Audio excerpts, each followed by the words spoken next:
Welcome to the Soul Forge, a place of silent mystery, quiet contemplation, and outright mayhem.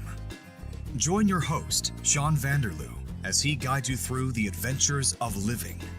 Together, we'll talk about life and love, sex and dating, joy and heartache, memories and loss, and so much more. Don't worry, it's not nearly as pretentious as it sounds.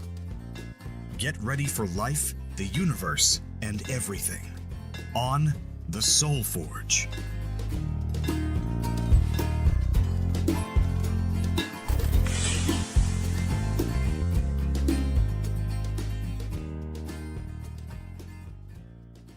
Hey everybody, welcome to episode 40 of the Soul Forge podcast. I am your host once again, and as always, Sean Vanderloo. Today's show is going to be a deeply heartfelt, intriguing, interesting episode, but before we get into that, we have to do our future shout out. Looking through the time dilation portal device, I see that Captain McGillicuddy of the Starship Exeter in the year 2352 has recommended the podcast to everyone on his crew. In fact, they love the podcast so much, they often in staff meetings will listen to an episode and then discuss the finer points and how it relates to humanity and to their mission at hand. So that's quite fascinating, and I am very grateful that people 300 years from now are still listening to the show. That is awesome.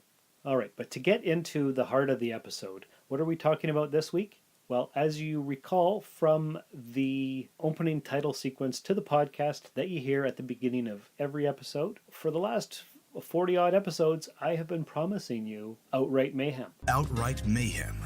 Well, here's some outright mayhem for you from last week, or should I say unintended consequences. All right, as you recall, episode 39 was the story of how I moved to Timmins and how it related to the lady who brought me up to Timmins. As I was recording it, it was a fairly straightforward, innocent recollection from 15-odd years ago.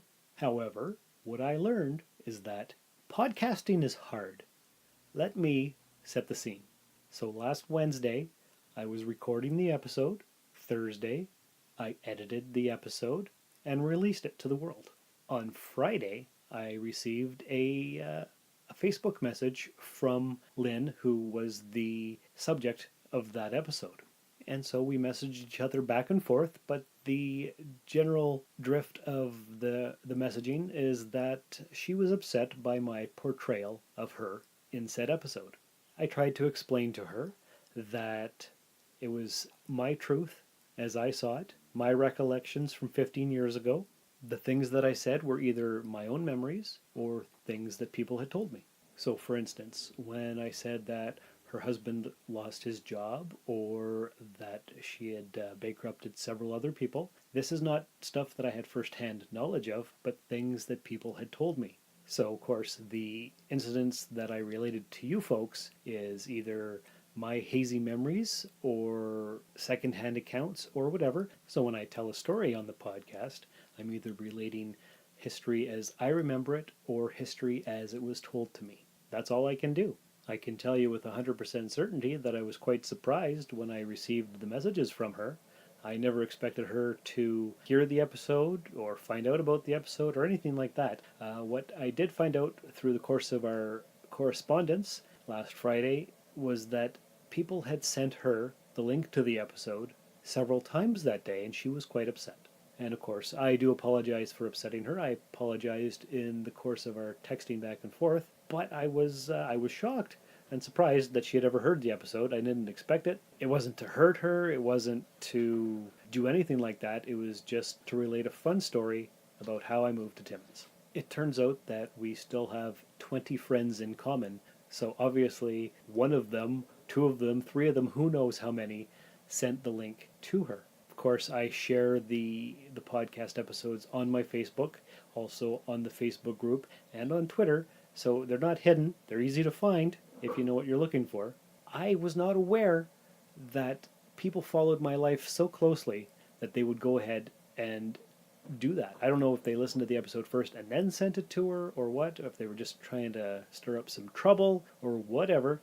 The fact is that my words had an impact. I have to say, an unintended impact, of course. But I've learned a few things from this whole interaction. And that's what the Soul Forge podcast is all about: learning from actions, dealing with consequences, and becoming a better person for it. This is Kitty from Jump City Comics, and you're listening to the Soul Forge podcast. Forge your soul.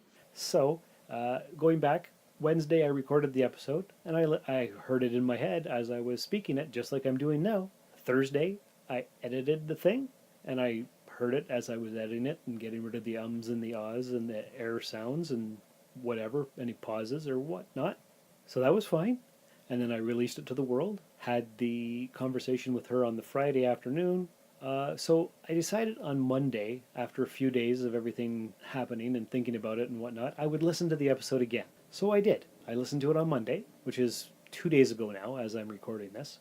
I could definitely see Lynn's point because, like I said, podcasting is hard, and as you're recording it and editing it, you're pretty close to it, so you don't see the unintended side effects. So what do I mean by that? Well, I had talked about how I was going through a quarter-life crisis and I was desperate, and I met Lynn, and she seemed like she would fit the bill for a life partner. And what I meant was, or what it sounded like I said, was that I was desperate, so I got together with her. And that's not true at all. But in the episode, it sounds like that. And what I meant was, because I had been single for a while and I was looking for somebody, the speed at which I allowed the relationship to progress was my mistake. Not the fact that her and I had gotten together. It's just we got together way too fast, and maybe that was out of my desperation or my loneliness or whatever, or maybe it was my excitement. Maybe I was super excited about her because you heard the poems that I wrote from the beginning of that relationship, and even though the poems are ridiculous and cheesy and bad, there was a lot of excitement. I was happy to get with her, but I checked my brain at the door because I was 25 and I was having my quarter-life crisis, and the relationship progressed way too fast. But the way I said it in the podcast, episode 39, is that I was desperate, and so I got with Lynn. And that's not what I meant at all. So I could see why she was upset. And another thing that I've learned from podcasting, or even recollection of memories at all, is that it's way, way easier to remember the bad stuff than it is the good stuff. Because the bad stuff sticks out. So yeah, she was horrible with money, and I had to go bankrupt because of it. But I have to take some of the blame too. I am not saying I am perfect by any means in any of these episodes. I have made a lot of mistakes in my life. You've heard some of those on previous episodes. So yeah, so she was spending lots of money. So what did I do? I bought a bunch of crap on eBay because, well, if she was going to spend money on coffee and cigarettes and whatever else she spent it on, and we were going to have nothing left and she wasn't paying the bills, I figured, well, you know what? I'm going to go buy stuff. I'm going to get something out of this. And that was a mistake. That was wrong. I should have made sure the bills were more closely taken care of, or whatever I should have done. But I didn't. And so, yeah, that's my fault, partially. So it just sounded like in that episode that I was desperate and got with her because of my desperation, and she was horrible with money, and that's why I left. But no, that's not true. That's partially it. But if I really think back on it, what else happened? Well, there was good times and there was bad times. Like, she was not much of a housekeeper, and when I would come home from work, there'd be half-empty coffee cups and Kleenexes from her makeup job all over the place. But we had lots of fun, too. Like, we went yard sailing on the weekends, we went junk store shopping, antiquing, all kinds of stuff like that. We had a great time. We went on road trips. I remember we went on a road trip to Canada's Wonderland, and we had a great time. It was fantastic. If you are loving this podcast, you should tell a friend about it. Spread the word about podcasts you think they would enjoy. There's something for everyone, from entertainment and lifestyle To news and politics, and more. Share it on social media. Believe it or not, some people don't know how great podcasts are. or even how to find and listen to them. You can help change that with a click. Tell your friends about your favorite podcast. Thanks for spreading the word. There was one time when she really, really wanted a dog, so she found one somewhere at some lady's house. We went to check out the dog, and the dog seemed like a nice dog, so we took it home, and all the food and supplies and doggy bed and whatever else. Brought it home, and it was scared. It liked being where it was, but we were trying to take care of it, and I don't think we had it very long. And then we put it in the backyard so that it could do its business. And I remember going back out 5 minutes later, and the dog had slipped out of its collar, and we couldn't find it. And it turned out the dog ran away and made its way back home. And this was far. This was, I don't know, maybe 10 miles. I'm not even sure. So we didn't end up getting a dog, but it was a fun story, and we enjoyed trying to get the dog. I remember we looked all over the place for it, and then the lady called and told us the dog was back with her, and we weren't getting it. So that wasn't great, but fun story. Another thing that when we first got together, she needed a car. I already had an old 1990 Chevy Celebrity station wagon, but we were getting together, and Lynn wanted a car, so I bought her a 2002 Chevy Cavalier, a yellow two-door standard. And of course, at the time, I could not drive standard, but she taught me how. So because of Lynn, I learned how to drive standard. So that's fantastic. I'm grateful for that. So yeah, I didn't mention that in the previous episode, but it's something that happened. What else can I say about her? Well, I said that she had bad teeth. I remember that. How'd that come up even? It was one of our first few meetings. We were out for coffee, and she was smiling, and she seemed happy, and she had a great smile. And when she smiled and turned her head a certain way, I saw a couple bad teeth. But it wasn't her whole face or anything, like her teeth weren't falling out. So, yeah, the way I said it in episode 39 made it sound a lot worse than it actually was. And shortly after we got together, she fixed her teeth, and it was all good. But I'm just sensitive to teeth. I noticed teeth because throughout my teenage years, I had crooked teeth. And I didn't smile from the time I was about 8 till the time I was 22. So I'm sensitive to teeth. I get it. That's how I met Lynn, because I had my braces taken off in the Sioux and met her on ICQ. Nothing really major. What else happened? I guess that's really it. It's just easy to remember the bad times and focus on that instead of the good times. So we had bad times. We had good times. We had all kinds of times.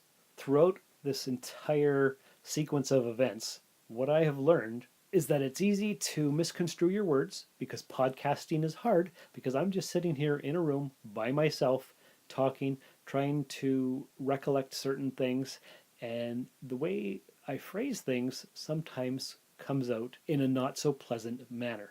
And sometimes it comes out really great, sometimes it comes out funny, sometimes there are connections that don't even make any sense.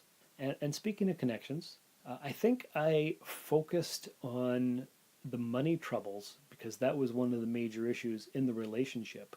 But if I connect episode 39, the Lynn story, to episode 38, Irrational Fears, what was my main irrational fear? If you don't recall, it was becoming homeless. So I think the reason I had such trouble with that relationship is because she was bad with money. I was scared of being homeless. I was afraid that her financial issues would cause me to be out on the street, and that was scary to me. So, and like I said, I was 25, 26, 27 throughout that relationship. I was young, I was inexperienced. She was my first real adult relationship, and she was older than me by 4 years. So I just let her be in the driver's seat, so to speak. And I guess I just didn't take responsibility as much as I should have for my own actions. So I'm not saying I'm perfect. I'm not saying it's all her fault. During our messaging last week, she told me that I was cruel and hurtful, which I don't see myself as being cruel and hurtful. I was just trying to explain my truth as I saw it.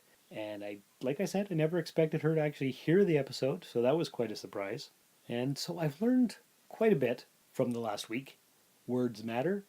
Think before you speak.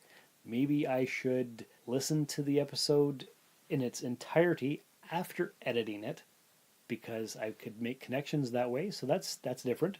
What else? Well, I don't know what else. Just that at the conclusion of our texting, I told her that I did not intend to make her come across as an evil person, even though I may have. And if she would like to come on to the Soul Forge podcast and talk about our past or anything at all, she's more than welcome to come. I don't think she will. I don't think she wants to get together for coffee and record a conversation. That doesn't seem to be her style. But I do still extend the invitation to her if she's going to listen to this episode or any other future episode. I would love to have Lynn on and talk about our past and how we saw things differently and what actually happened. It's 15 years through the fog of time. I may not remember everything accurately. She may have a different side of things, and I'd be happy to have her on. Hello, I'm Daniel Peter Hitch, author of the Bubbles the Pirate children's book series and the Connected Worlds Chronicles. You're listening to the Soul Forge podcast. Keep forging your soul. I don't know how many of you follow the Soul Forge on Facebook, but last week I did add a new little thing to the website and also to the Facebook page. Just a blurb, and I'm just going to read it here at the end. And it says, "Don't forget that everything you hear on the Soul Forge is intended for entertainment purposes only. The opinions expressed are those of the speaker and may not hold up to reality, as memory is often unreliable. If you hear something you don't like or don't agree with, feel free to email the show or be a guest on the podcast. The purpose of the show is to share thoughts and memories and talk about uncomfortable subjects to bring these hidden topics out into the open." So yeah, the podcast is meant for entertainment purposes only. It is also meant as a teaching tool, a learning tool, therapy for me. If I'm able to help anybody through an uncomfortable situation, or if they hear something that I've been through and they can relate to it and see the mistakes that I've made and go a different direction, then it's all worth it. That's what I'm here for. The Soul Forge is all about becoming a better person.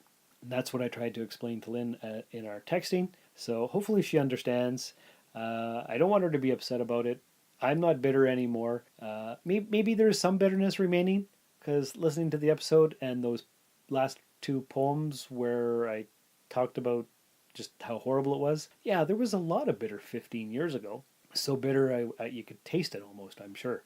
So now, all these years later, well, does it matter? It doesn't really matter. I am where I am in life, and she is where she is, and she said she's happy, and I'm glad for that. And am I grateful for the times that we had? Sometimes I'm grateful for it. I learned a lot. I learned how to drive standard. We had lots of fun. We had bad times. We had good times, just like everybody does. And really, when it comes right down to it, that's a long time ago. And it's way easier to remember bad things. So that's what I've learned. If you've learned anything or have some advice for me, or you listened to episode 39 and you thought that I was in the wrong for talking about that stuff or anything that I mentioned, I would love to hear it. So feel free to email the show, soulforgepodcast@gmail.com. And if there's one thing I'm going to take away from this episode is that words have consequences, intended or not, and you have to be aware of what you're talking about and what you're saying and the way in which your words are phrased. So that's episode 40 of Soul Forge Podcast. I'm hoping that next week I'm having an interview show with a psychotherapist who specializes in financial therapy and whatnot. If that comes together, then that'll be episode 41, and I hope it does. If not, I'm sure it'll be something equally entertaining. So I hope you all take care.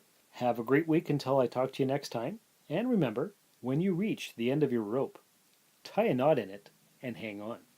This has been another episode of the Soul Forge Podcast. Contact the show by emailing soulforgepodcast@gmail.com or by tweeting soulforgepod on Twitter. Visit us at soulforgepodcast.com, and remember, the best way to show your support is by leaving a 5-star review in the iTunes Store. And, if you would, please check us out and like us on Facebook. The Soul Forge Podcast was written, produced, scored, edited, engineered, and directed by Sean Vanderloo. Find me on Twitter and Instagram at Darth Vaderloo. For more great content, you can listen to my other podcast, The Rusted Robot. Thanks for stopping by the Forge. We'll keep the fires lit until your next visit. I could do this all day. This has been a Valley of Vanderloo podcast production, all rights reserved. This transmission ends now.